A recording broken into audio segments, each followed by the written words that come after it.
E a paz do Senhor Jesus esteja em seu coração. Eu me chamo Dilton Góes e esse é o nosso projeto Ai de mim se não evangelizar. A reflexão do dia é do dia 19 de fevereiro de 2025, sexta semana do Tempo Comum, quarta-feira, cor litúrgica verde. Santo do dia, São Conrado, exemplo de arrependimento diante da injustiça. Para caçar lebres, este homem colocou fogo numa floresta, gerando um grave prejuízo. Isso tudo acontece no século XIV na Itália. Por isso, o governador local iniciou a procura do culpado. Ao encontrar um suspeito, logo o condenou à morte. Quando Conrado soube de que um inocente morreria em seu lugar, decidiu confessar o crime. Isso custou caro, a ponto de tornar-se muito pobre, mas quitou a sua pendência. Seus últimos dias foram como eremita em Noto, cidade da região de Siciliana, Itália, dedicando-se ao silêncio, oração e pobreza. E ele também fez um voto junto aos franciscanos. Não só ele, também como sua esposa, decidiram cada um entrar em um convento. Morreu no dia 19 de fevereiro de 1351, com a fama de santidade. Amava Jesus na solidão e se entregava a ele com disposição, tornando-se sinal de entrega e de vida total. Nós também, às vezes, nos encontramos arrependidos dos nossos pecados. Assim como São Conrado, desejamos viver dedicando-nos à causa do Evangelho segundo a nossa vocação. Meu Deus, que nós nos arrependamos do que fizemos de errado e vivamos intensamente para vós. Amém. São Conrado, rogai por nós. Na primeira leitura de hoje, nós vamos continuar o nosso estudo em Gênesis. É bom, né? Nós praticamente fizemos o estudo do livro dos Hebreus todinho, né, do seu primeiro capítulo ao 13º capítulo, entendemos direitinho qual é o valor teológico da morte de Jesus, como que Jesus morreu, por que seu sangue libertou-nos. Então, esse estudo bíblico que acontece durante a liturgia da palavra me deixa cada vez mais assim fascinado, né, com a Igreja de Jesus Cristo, a Igreja Católica Apostólica Romana, que tem esta liturgia em todas as igrejas, todas as paróquias e comunidades do mundo. Então, de hora em hora, tem alguém fazendo esta leitura da palavra, né, como se fosse um grande momento de intercessão no mundo inteiro. Agora, por exemplo, eu gravo aqui, são 6 horas e 50 minutos, mas daqui uma hora, 7 horas e 50 minutos, vai ter alguém orando em algum outro lugar, e assim vai se estendendo pelo mundo inteiro. De hora em hora, alguém proclama a palavra, lê a palavra e também consagra a Eucaristia ao Senhor, intercedendo pelo mundo. Mas vamos ao texto de hoje, em Gênesis capítulo 8. Passados 40 dias, Noé abriu a janela que tinha feito na arca e soltou um corvo que ficou revoando até que secasse as águas sobre a terra. Soltou também uma pomba para ver se as águas tinham baixado sobre a face da terra. Mas a pomba, não achando onde pousar, voltou para junto dele na arca, quando as águas ainda cobriam a superfície de toda a terra. Noé estendeu a mão para fora, apanhou a pomba, recolheu-a na arca. Esperou então mais 7 dias e soltou novamente a pomba. Pela tardinha ela voltou, e eis que trazia no bico um ramo de oliveira com as folhas verdes. Assim Noé compreendeu que as águas tinham cessado de cobrir a terra. Esperou ainda 7 dias e soltou a pomba, que não voltou mais. Foi no ano 600, eh, em uma 601 da vida de Noé.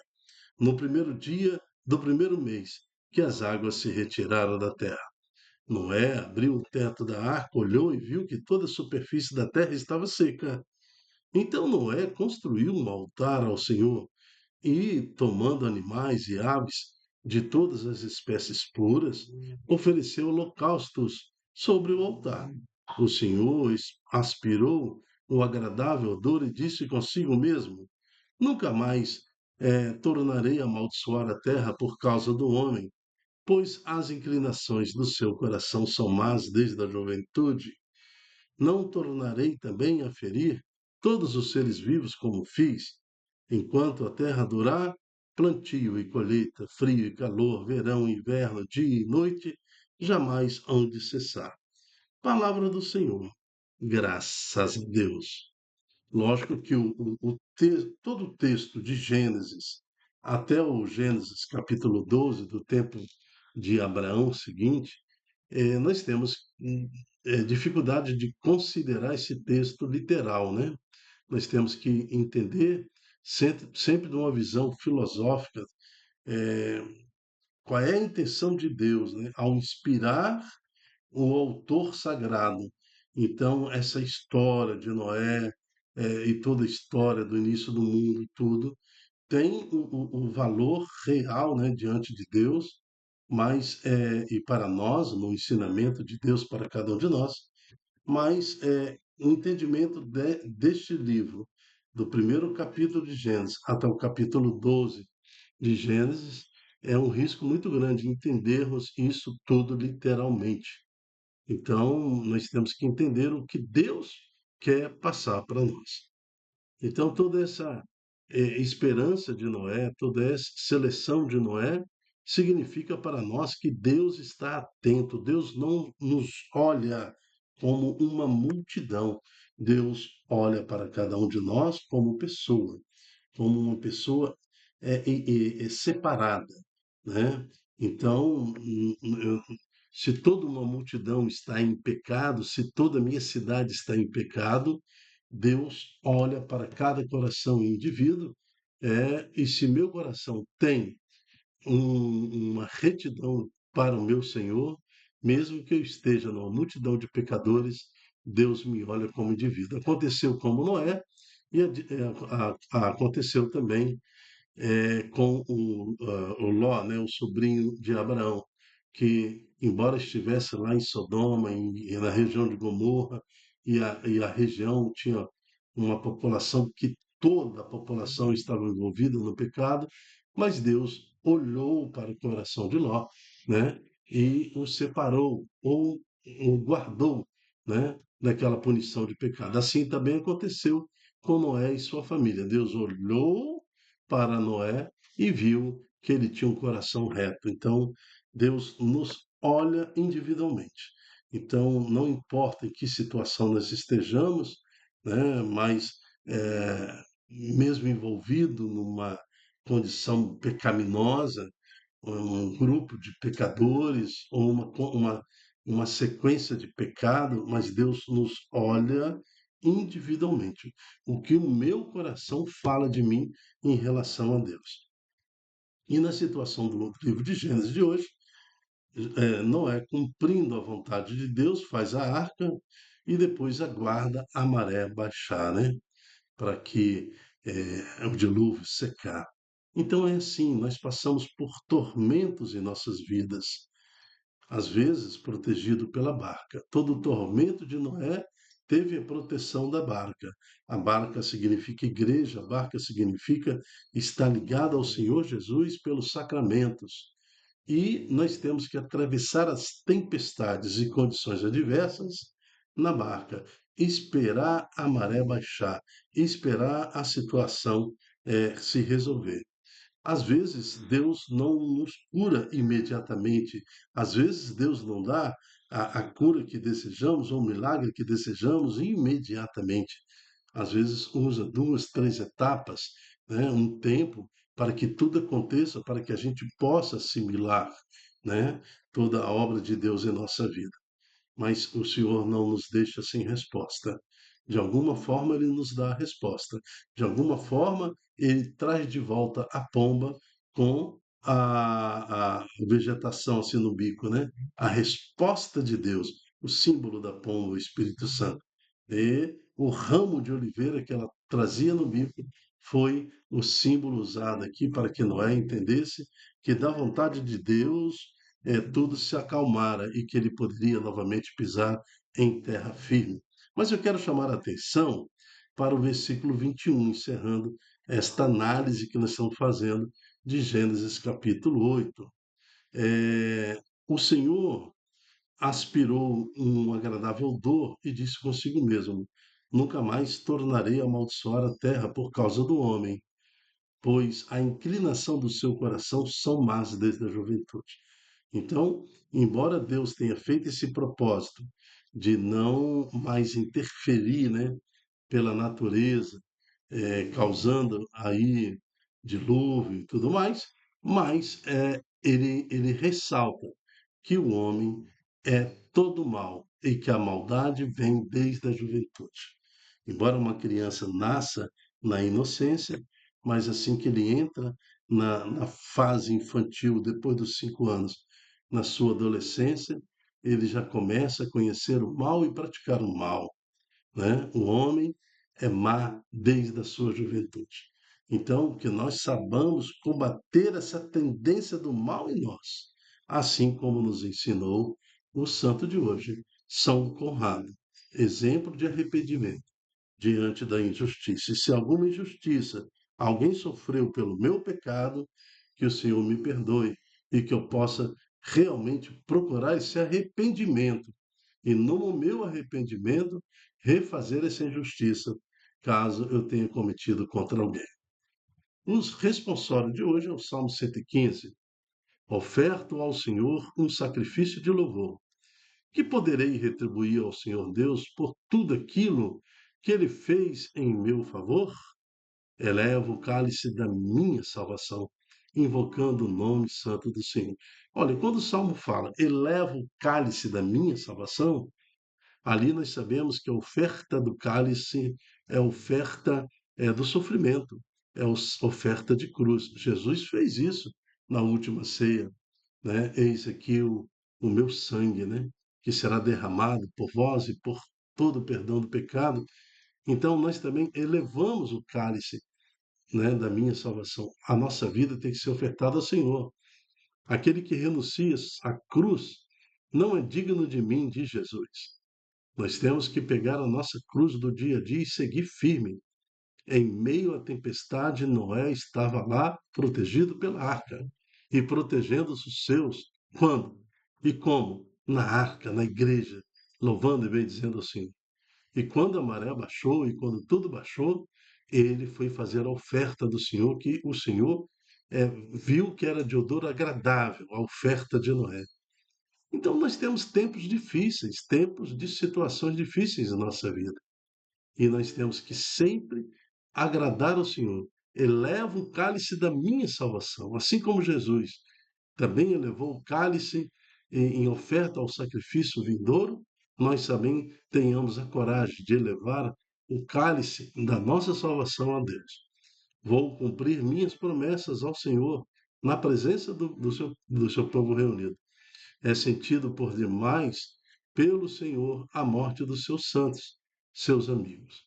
Então a nossa vida tem que estar na mão de Deus. Oferta ao Senhor um sacrifício de louvor. Salmo 115.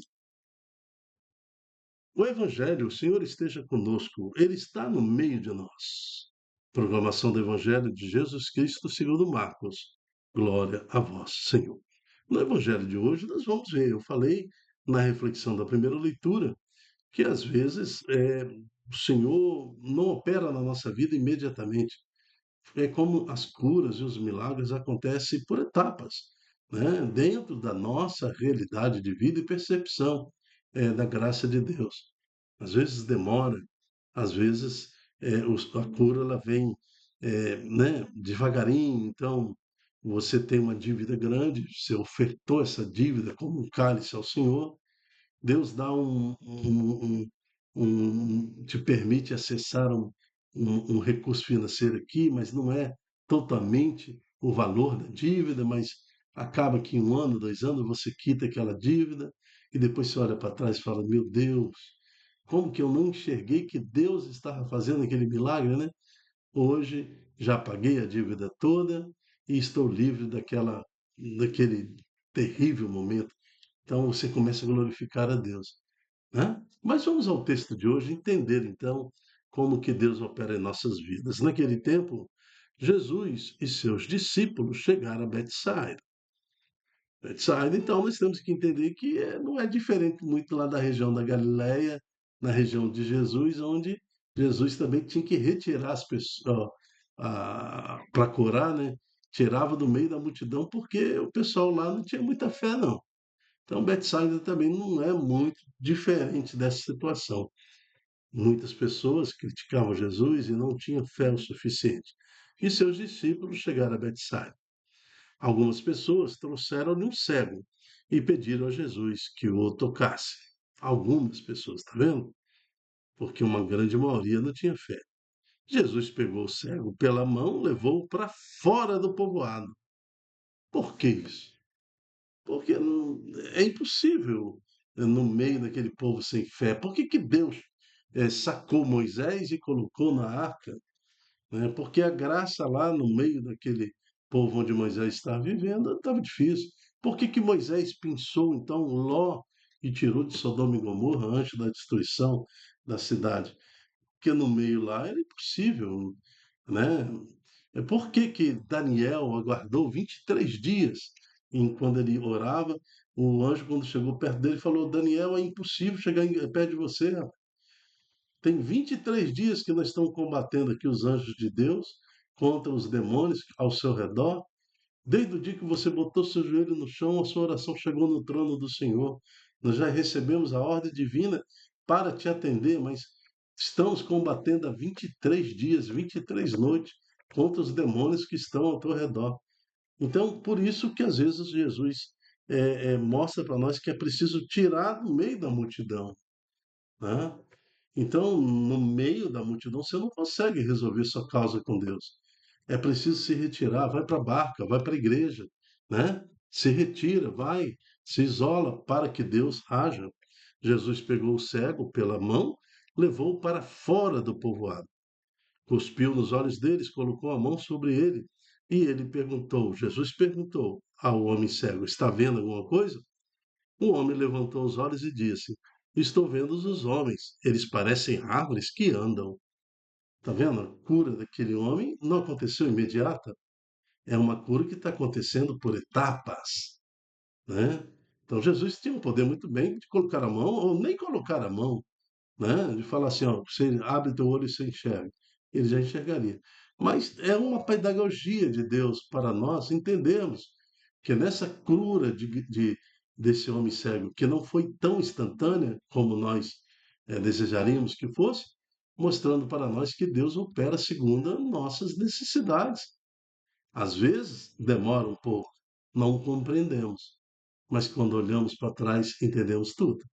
O homem levantou os olhos e disse: Estou vendo os homens, mas parecem árvores. Então Jesus colocou de novo as mãos sobre os olhos dele e ele passou a enxergar claramente. Agora eu vejo tudo. E começou a glorificar a Deus. Ficou curado e enxergava todas as coisas com nitidez. Está vendo? Aquilo que eu falei da intercessão ou da intervenção de Deus numa dívida muito grande, você pagou, às vezes 2, 3 anos para pagar aquela dívida, mas quando você olha para trás, você enxerga com nitidez. Aconteceu com Jó.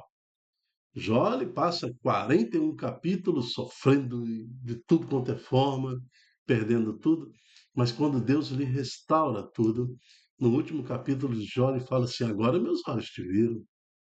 Agora compreendi pela dor que Deus existe.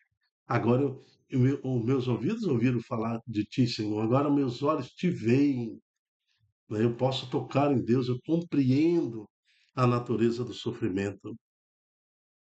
Então, aquele homem ficou curado, enxergava. Jesus mandou o homem ir para casa. Ele disse: não entres no povoado, não se contamina mais, entendeu?